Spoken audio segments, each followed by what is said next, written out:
Bonjour à tous et bienvenue sur Objectif Autonomie. Aujourd'hui, nous allons voir la suite de l'épisode sur la ferme d'Aubépin. C'est donc un plaisir pour moi de pouvoir vraiment vous les faire découvrir. Attendez, petit disclaimer avant tout. En effet, je vous parle de la ferme de l'Aubépin et c'est parce qu'en fait, il s'agit d'un partenariat. Mais quoi qu'il arrive, je voulais faire une vidéo sur la difficulté du métier de semencier et comprendre plus en détail en quoi consistait ce travail. Cette vidéo a été réalisée il y a maintenant quelques semaines et je tenais à vous expliquer que lorsque j'ai effectué des recherches pour me procurer mes propres semences pour cette année, je suis tombé sur l'Aubépin. J'ai vu qu'ils venaient de se lancer et j'ai tout naturellement demandé un partenariat, qu'ils ont d'ailleurs accepté. Je tiens à vous préciser que je ne parlerai pas exclusivement de la ferme de l'Aubépin, donc de leurs semences. Je parlerai de toutes les semences que j'achète, parce que j'achète chez d'autres semenciers également. Mais ce qu'il fallait savoir, c'est que je suis vraiment content de les mettre en lumière parce que, en achetant chez eux, on soutient leur travail et on rémunère également mieux leur travail puisque du coup, il n'y a pas d'intervenant entre eux. On achète directement les semences à la ferme L'Aubépin. C'est pour ça que c'était très important pour moi. Mais ce n'est pas parce qu'il s'agit d'un partenariat que je vais perdre mon objectivité. Et si j'ai un problème avec les semences, ne vous inquiétez pas, je vous en parlerai. Le disclaimer étant fait, suite de la première vidéo.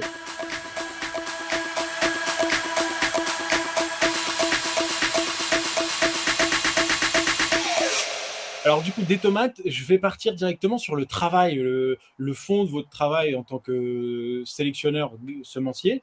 Alors, vous récoltez les graines et vous les triez à la main ou vous avez des machines pour ça? Ça, pour l'extraction des tomates, c'est justement quelque chose d'assez un peu spectaculaire à l'Oregon. C'est-à-dire qu'on va récolter des poubelles, enfin, ces espèces de grosses poubelles de tomates. Et ensuite, on va les écraser. Et ensuite, on va les laisser macérer dans leur jus, ce qu'on appelle la décantation. Et dans la décantation, c'est là où le moment où la graine va se dégrocher de la chair. Du coup, elles vont pourrir. Ouais. Et ensuite, suite à ça, du coup, on va les mettre sur une espèce de tamis, un tamis un petit peu solide, dans lequel on va passer un jet d'eau. Et là, justement, on va se passer le travail de séparation de la graine et de la chair. Et ensuite, une fois qu'on aura enlevé le plus gros de la chair, on va faire une technique de décantation. Ouais, c'est ça. Du coup, on va mettre de l'eau et la graine de tomate a la chance d'être assez lourde, plus lourde que l'eau. Du coup, la bonne graine de tomate va couler. Et ensuite, on évacue l'eau, etc. Et ça, on fait ça pendant quelques répétitions quand même avant d'arriver à. C'est très gourmand en eau. nettoyer l'eau. Ouais. Alors cette eau, par exemple, c'est une question qui n'était pas prévue, mais du coup, je rebondis là-dessus. Vous la recyclez, vous la réutilisez, par exemple, comme... Non. Elle est stockée dans un bassin et elle repénètre dans le sol. Non. Une espèce de sanitaire. C'est pas de l'eau potable. Ouais. On utilise l'eau d'arrosage, oui, pour faire ça, mais elle est assez propre. Ouais, mais elle n'est pas certifiée potable. Ah non, c'est pas de l'eau potable. Oui, non, mais d'accord. Moi, je vois le truc, vous réutilisez ou vous réinjectez dans vos cultures l'eau. Ça retourne dans la nappe tranquillement, en passant par des grands fossés drainants. Ouais, parfait. Non, enfin, moi, ça me va. Hein. Alors, du coup, la question qui est liée à ça, parce qu'on a souvent... Alors, pour avoir fait mes graines cette année, même si j'ai pas fait grand-chose, j'ai quand même fait des carottes. Alors là, c'est vraiment genre population, parce que je sais pas quelle variété j'avais. C'était un mélange que j'avais eu chez un semencier. J'ai sélectionné essentiellement les carottes de couleur orange. Donc on va dire que c'est un peu un mélange de toutes ces carottes oranges-là. C'est assez complexe quand même. C'est assez éprouvant et je pense que notamment pour la carotte, on a des toutes petites particules. Alors pour nettoyer toutes ces carottes-là, je trouve ça assez complexe. Alors du coup, la question que j'ai à vous poser, c'est quelle est la tâche la plus complexe dans votre travail au quotidien, quoi, en fait? Vous parlez du nettoyage des carottes, des graines? En fait, de tout, en règle générale. Quelle est la tâche la plus complexe dans votre travail en tant que sélectionneur semencier? Alors, c'est pas nécessairement. Alors, ouais, ça, c'est le semencier, enfin, sélectionneur, la partie qui n'est pas la plus visible pour l'utilisateur final, mais qui est la plus complexe pour nous, c'est la sélection. Enfin, la partie de la sélection qui consiste à rendre une variété homogène. Pour le dire autrement, c'est quand vous semez 100 graines que vous achetez chez nous, il y en a 99 qui donnent des légumes qui ont le même aspect, et qui sont toutes commercialisables, 99%. Et ça, c'est difficile, fixer les caractères. Vous voyez, ça, c'est vraiment un travail de longue haleine qui est long. long et il faut être méthodique parce que voilà, il faut éviter les croisements non désirés, etc. Parfois, on passe même par des fécondations dirigées. Quand on n'arrive pas à avoir l'homogénéité par des méthodes simples, qui est la sélection massale ou la sélection généalogique, il faut parfois aller plus loin. Donc ça, je dirais que c'est le travail le plus ardu, le plus long, parce que ça prend des années. Voilà. Après, dans les autres travaux un peu délicats, vous en avez cité un, notamment le nettoyage des semences de carottes, parce que c'est des semences qui sont poilues, donc il faut les brosser, ensuite les trier, et le tri demande des machines effectivement assez précises. Voilà. Et on s'en est équipé petit à petit au fil du temps, parce que c'est coûteux. Hein, j'imagine que ça va être coûteux, forcément. Ouais. On peut faire ça simplement, quand même, il faut le savoir. Un jardinier peut le faire avec des tamis tout simples, en prenant différentes tailles de tamis. Non, on peut le faire quand on fait des petits volumes, il n'y a pas de problème. C'est dès qu'on passe à des volumes supérieurs, là, oui, il faut des machines. Alors, je l'ai fait, j'ai pas réussi à arriver à une qualité ou finalement un résultat digne, par exemple, d'un semencier, quoi. Je veux dire. Après, il y a peut-être le tunnel à soufflerie là ou un truc comme ça pour vraiment tout nettoyer, parce que clairement, j'ai quand même des imperfections, du sale. Tailles, probablement, ouais. Voilà, c'est ça. Après, pour moi personnellement, de toute façon, je ne vais pas les commercialiser, je m'en fous, donc c'est pas très grave. Mais effectivement, pour arriver à une qualité ou du coup avoir quelque chose sans impureté dedans, moi je vous dis respect, parce que personnellement j'ai pas réussi. C'est un savoir-faire. C'est un vrai savoir-faire. Alors, il y a des entreprises qui font ça à façon, il faut le savoir. Comme la Bossem, voilà, et ils le font très bien. Alors par contre, ça a un coût, mais donc nous on fait tout nous-mêmes. Alors nous on fait tout nous-mêmes, oui. Enfin, sauf que j'ai un collègue pour certains lots un peu compliqués où je fais appel à des machines un peu plus pointues que je peux pas avoir. Ouais. Non, mais on fait 99% du tri, il est fait par nous-mêmes. Et la grosse partie, sinon un peu, c'est quand même le désherbage. Ah oui, mine de rien, on est en bio et quand tu fais quelques cultures, le désherbage, c'est un gros tas. Alors, désherbage à la main. Désherbage, on fait tout, on fait la binette à la main, même au tracteur, on a une espèce de machine qui passe derrière dans les rangs. Et malgré ça, entre les pieds, des fois de betterave ou de carottes, il faut passer à la main. Alors du coup, j'ai une petite question. Vos porte-graines, vous les conservez directement pleine terre ou vous avez des silos pour conserver vos graines? Je pense notamment aux carottes, aux betteraves, justement, qu'on vient de citer à l'instant. Parce que personnellement, j'ai laissé des carottes pleine terre à l'heure actuelle. Il y a des carottes pleine terre, mais avec mon phénomène de paillage lié directement à la permaculture, enfin sans problème avec la permaculture, j'ai aucun problème, mais ça m'a rapporté des râteaux-pieds, par exemple. Et du coup, forcément, pour récupérer mes graines de Lunar White, notamment sans les citer, c'est chaud patate, parce que là, je crois qu'il ne me reste pas beaucoup de vivantes. Là. Et ouais. Mais j'ai pas vraiment de solution idéale dans ce cas-là. Le silo, c'est une option, mais pareil, ils s'invitent aussi dans le silo, les rongeurs. C'est pas simple. Non, le phénomène, moi, je cumule les deux aussi. Il y a une partie que je mets en silo et une partie que je laisse au champ jusqu'à la transplantation. Mais pour les carottes, ça passe nécessairement par le silo, parce qu'on fait un tri à chaque fois. Oui, une sélection. Donc la fameuse sélection dont vous parliez tout à l'heure, voir si elles sont de base. Okay. Ça, après, quand on fait des grandes surfaces, il y a une étape intermédiaire qui est jouable, c'est-à-dire on fait du semis en motte au mois de juillet-août pour les carottes. Donc du coup, on obtient des petites carottes. Là, il n'y a plus de sélection par contre. Et on les replante au mois de septembre. Du coup, ça fleurit au mois de juin de l'année d'après et vous récoltez. Donc là, ça fait des petites racines. En général, il y a moins de dégâts par les mulots. Moins. Il y en a toujours un peu.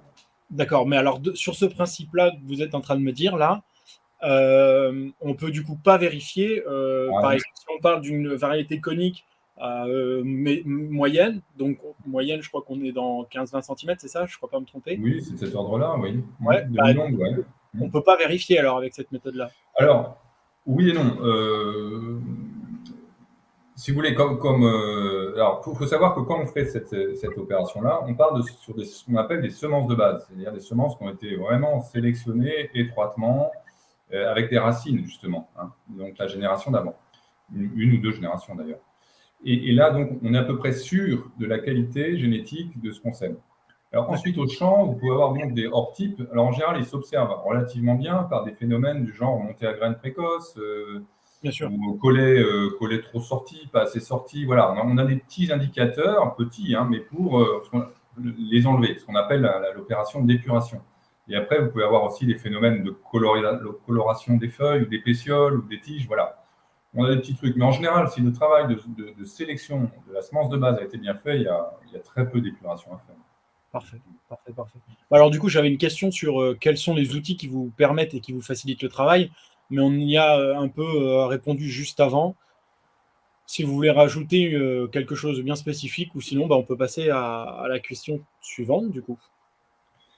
Alors, des petits outils importants quand vous faites de la semence et que vous la récoltez, souvent elle est un petit peu humide, hein, parce que vous récoltez à la rosée ou je sais pas quoi. Enfin bon, il y a toujours un petit peu de végétal vert dedans, bien toujours.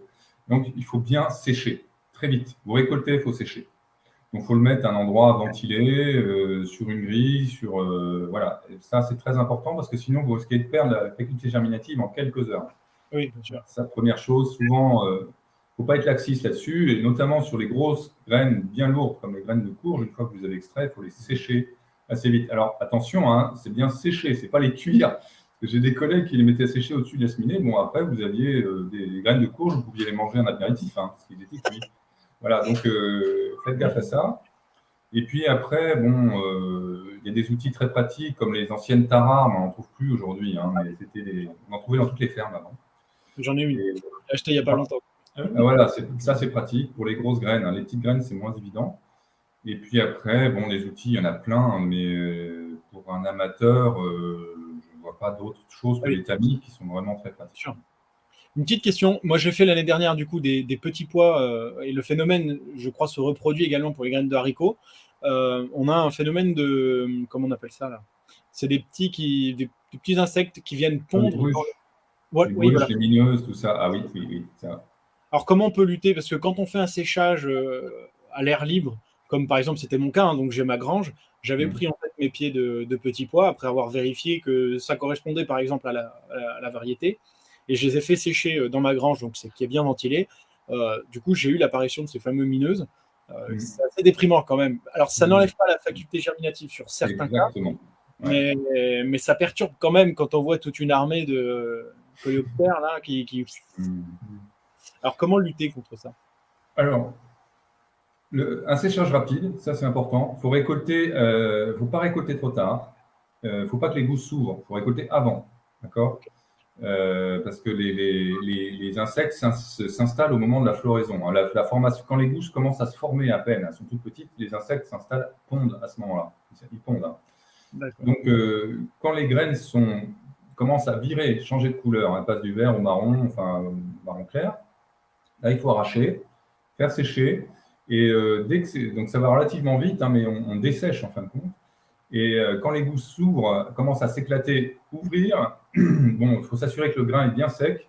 Une fois qu'il est bien sec, tout de suite le passer au congélateur. Donc là, on bloque le développement de l'insecte. L'insecte est là, hein, on ne pourra pas l'éliminer, mais on va réduire les dégâts. Voilà. Ouais, donc en gros, il va mourir dans son, entre guillemets, dans son espèce de fœtus, et il n'en sortira pas, et ça ne va pas surprendre l'utilisateur, enfin du moins le jardinier, avec un insecte des doigts. Quoi. Moins. Il faut que ce soit moins de 48 heures. Ah oui. Ouais, c'est à 48 heures de congélation. Plus que ça, il faut 7 jours à 10 jours de congélation, parce que c'est des grosses graines, donc ça rentre au cœur. Ouais, c'est très long. Non, c'est compliqué, hein, la production de pois. Pour le haricot, on a moins de problèmes. En général, l'insecte s'installe plus tard. Il s'installe une fois la graine est sèche. Donc, une fois que vous avez battu le haricot séché, le passer tout de suite au congélateur, et ça, en général, ça résout le problème. Parfait. Le pois, c'est différent parce que l'insecte s'installe plus tôt. Il s'installe pendant la croissance de la graine dans la gousse. Voilà. D'accord. Bon, on sait déjà que dès que la gousse sort, c'est foutu, quoi. Il faut trouver, voilà, pour l'haricot, non. Hein. Le haricot, c'est bon. Le pois, oui, dès que la gousse se forme, en général, là, en conventionnel, hein, parce que j'ai aussi suivi ça, c'est le moment où on traite. On met un insecticide. Je suis désolé, mais en bio, on n'a pas d'option là. On n'a aucune option. Il y aurait éventuellement l'option du bacillus, parce que c'est des lépidoptères, mais à voir. J'ai pas de référence là-dessus. Est-ce que du coup, ça affecte la qualité gustative du pois, par exemple? Le fait d'avoir un bébé insecte à l'intérieur? De mon point de vue, non. Mais il faut parfois un peu fermer les yeux, c'est tout.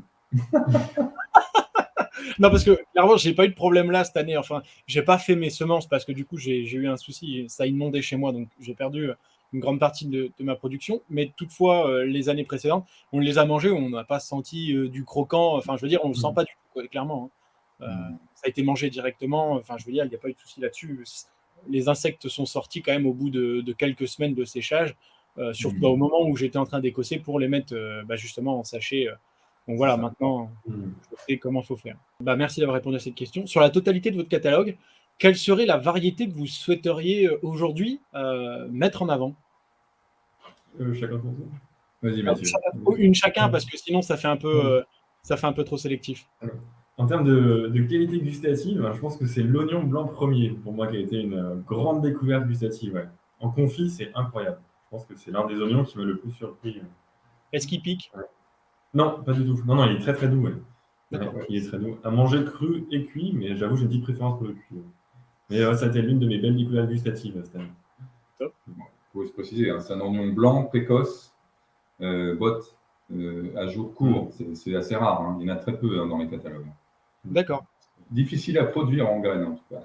Ouais. En bulbe, c'est assez facile, mais en graines, non. C'est bisannuel aussi. Ouais. De toute façon, j'allais vous poser une petite question qui va suivre juste après sur les aliacées. Ça tombe bien que tu en parles. Du coup, à vous, Pierre. Ah oui, à moi. Fétiche. Ouais, ça serait trop facile s'il y en avait. Moi, j'aime bien les carottes. Hein, donc, d'ailleurs, vous allez voir, le catalogue, il y a beaucoup de carottes. Moi, j'aime bien la rouge champ. Elle a un goût de terpène assez prononcé. Mais ouais, je trouve que c'est un bon produit. Voilà. La touchon, c'est ça? Non, la rouge sang. Ah, la rouge sang, pardon. Rouge sang, sanguine. Ouais. Elle est pas mal. Elle est bien. Je suis un peu un fan des carottes aussi. Alors moi, du coup, là, cette année, j'ai décidé de tenter pas mal. En fin de compte, avec l'inondation, elles sont mortes directement. Ouais. J'avais essayé de tenter, par exemple, la Red, la Atomic Red, par exemple, qui, du coup, a une couleur rouge totalement prononcée. Même son intérieur, si j'ai pu comprendre. Bon, c'est tout. Il suffit de relancer. C'est aussi ça la magie du jardin, c'est que quand on a un échec quelque part, on peut refaire, quoi. C'est pas un échec à vie, quoi. C'est aussi ça la beauté du jardin. Alors j'ai quelque chose à vous demander. C'est un conseil de culture, voilà, parce que j'ai des gros problèmes avec la culture d'Aliacées, mais je parle de la graine au bulbe, donc au moment de récolter. Quel conseil vous pourriez me donner? Quand faire les semis pour obtenir de beaux bulbes? Est-ce qu'on le favorise en extérieur ou en intérieur? Alors, je ne vais pas vous demander à quel moment le faire, parce que du coup, on n'est pas forcément de la même région, donc vous allez pouvoir attaquer plus tôt que moi. Mais voilà, à peu près, qu'est-ce que vous pourriez me dire pour pouvoir consommer du coup ces oignons sans passer par l'achat de bulbilles, en fait, juste de la graine au bulbe? Alors, il faut savoir qu'il y a 3 types d'oignons. Hein. Les jours courts, l'oignon premier, c'est souvent des oignons blancs à botte, les cébettes et compagnie. Donc ça, c'est à semer très tôt. Hein. Dans le bassin méditerranéen, on les sème en octobre, novembre. Chez nous, décembre, janvier. Chez vous, j'imagine un peu plus tard. Voilà, parce que ça gèle, hein. C'est ça le problème. Donc là, ensuite, vous avez les oignons de jour intermédiaires. Donc c'est quasiment tous les autres. Donc on peut les semer de janvier à mars. Et après, les oignons de jour long, c'est à peu près la même période de semis. Et voilà, intermédiaire, ils se conservent moyennement, et jour long, c'est les oignons de conservation. Hein. Voilà. Donc après, pour la technique, moi, ce que je trouve le plus pratique, c'est de les semer en motte, ou mini-motte. Ça va très bien en mini-motte. Vous pouvez mettre plusieurs graines par mini-trou. Donc, à la période que j'ai dit, et vous les repiquez. Ça se repique bien. Il faut bien arroser après le repiquage. Et ensuite, ils font leur croissance tranquille. Ils ont une très bonne reprise. Hein. Les oignons, une fois qu'ils ont levé, ils reprennent bien. Et moi, je fais comme ça. Et vous avez des résultats bien meilleurs qu'avec des bulbes. Hein. Des bulbilles, pardon. Oui, parce que du coup, le bulbi, c'est un oignon qui a déjà été cultivé, puis stocké en chambre froide. Donc du coup, on a déjà, dans sa tête, il a déjà le cycle de se dire, on est déjà passé par la période hivernale, c'est le moment de se reproduire, quoi. Donc il va créer des... Non, les bulbilles, c'est différent. Hein. Les bulbilles, c'est pareil, ils le sèment à peu près un peu plus tard, mais ils bloquent sa croissance. C'est-à-dire, ils vont le laisser pousser, et à un moment donné, il est brûlé. Hein. On le brûle, alors, soit chimiquement, soit avec des brûleurs mécaniques, et de façon à ce qu'il ne rentre pas en vernalisation. C'est-à-dire il arrête sa croissance, et quand vous le replantez, il la reprend. Et on le met en chambre froide. D'ailleurs, il faut faire attention, la chambre froide, il ne faut pas descendre trop bas, ni trop haut. Enfin, il y a un savoir-faire unique, il n'y a que les Hollandais qui font ça. Je ne connais pas de Français qui fassent des bulbines, il y en a peut-être, je ne connais pas tout le monde, loin de là. Et vous voyez, donc c'est un cycle qui a été interrompu et qui redémarre, mais qui n'est pas arrivé jusqu'au stade reproducteur, qui est resté au stade végétatif. Je ne sais pas si c'est clair. Si, c'est très voilà, donc le principe de la bulbille, c'est ça. Et ben, quand vous le faites par semis, simplement vous le rattrapez. Vous semez, il va rattraper la bulbille parce qu'il va pousser un peu plus vite. Voilà. D'accord. Ok, c'est super parce que du coup, j'ai réalisé des semis l'année dernière d'oignons, donc oignons jaunes, oignons blancs. Ouais. Encore heureux que j'avais les bulbilles parce que clairement, c'était pas possible. Sinon, j'aurais fait chou blanc, oignon blanc du coup dans la récolte, quoi, clairement. Alors, le fait de semer en motte, ça permet de gagner du temps, parce que souvent, le problème de l'oignon, il lève lentement. Donc, quand vous faites un semis direct en place, il faut maîtriser l'enherbement et c'est vraiment galère. Alors qu'en motte, voilà, la partie lente de la germination, qui est de plusieurs semaines, vous l'avez sans concurrence. Attendez que dans le terreau, il n'y a pas d'autres adventices. Donc, voilà, vous gagnez il y a un gain de temps certain. Parfait. Et ça reprend bien, vraiment. D'accord. Et du coup, pour repiquer, on n'habille pas le plant comme on ferait pour le poireau, par exemple. Non. Alors, il faut le sortir de la mode. Souvent, les racines se détachent un peu du terreau. C'est pas grave. On replante comme ça et ça reprend très bien. Je vais tenter parce que ça m'intéresse. Clairement, je pense que... Bon, puis je suis assez friand parce que finalement, l'oignon, c'est quelque chose qu'on marie à tout, finalement. Donc c'est top. Déjà, merci d'avoir répondu. On commence à arriver vers la fin de cet entretien. Il y a une phrase qui m'a interpellé, c'est « Ne juge pas chaque jour à la récolte que tu fais, mais aux graines que tu sèmes ». C'est une phrase de Robert Louis Stevenson. Pourquoi cette phrase ? Et justement, c'était d'avoir une phrase un peu slogan au sein de l'équipe. Du coup, on en a discuté tous ensemble avec les salariés l'été dernier. Et on aimait bien le fait que souvent on juge un petit peu à ce qu'on récolte, à la taille de la tomate qu'on a récoltée ou à la taille de la longueur de la carotte. Et finalement, on se rend compte, et je pense que c'est un petit peu l'esprit de l'entreprise, c'est de se dire que finalement, tout ce qui est beau à voir, il faut surtout essayer de comprendre qu'est-ce qu'on a semé derrière pour obtenir cette chose-là. Et finalement, toutes les graines qu'on sème, c'est plutôt toute la vie qu'on entreprend et qu'on transmet, plutôt que le fruit à la fin qui est récolté et qui est très photogénique. Donc voilà. Donc, ce qu'on voulait vraiment transmettre, c'était l'idée de transmettre la vie et la biodiversité, au-delà de simplement du beau fruit. C'est philosophique en fin de compte. Ouais. Voilà, on aime bien travailler en équipe et partager, être bien ensemble. On dit que les fruits, c'est pas nécessairement le quantitatif, c'est le qualitatif qui va au-delà Oui. Voilà. Tout le travail qui est amené pour l'obtenir, plus important que la finale. Oui, de toute façon, finalement, le jardin est en soi à sa manière, c'est une certaine forme de philosophie. D'ailleurs, une méthode, une vie philosophique en soi, parce que ça nous apprend pas mal de choses. Ça nous apprend le cycle de la vie, ça nous apprend tout un tas de choses qui est ultra intéressant. On a fini cet entretien. Je vous invite, et je vous laisse du coup le mot de la fin. Vous pouvez partager ou échanger ou nous inviter, comme vous voulez. Vous avez le mot de la fin, je vous écoute. Vive les graines. Oui, puis alors moi j'ai envie de dire, perdez vos complexes, produisez vos graines vous-même et sélectionnez vos plantes. Elles n'attendent que ça. Voilà, allez-y. Parfait, merci. Donc vous allez retrouver tout ce qui concerne les semenciers qui sont ici avec nous, donc de la ferme Aubépin.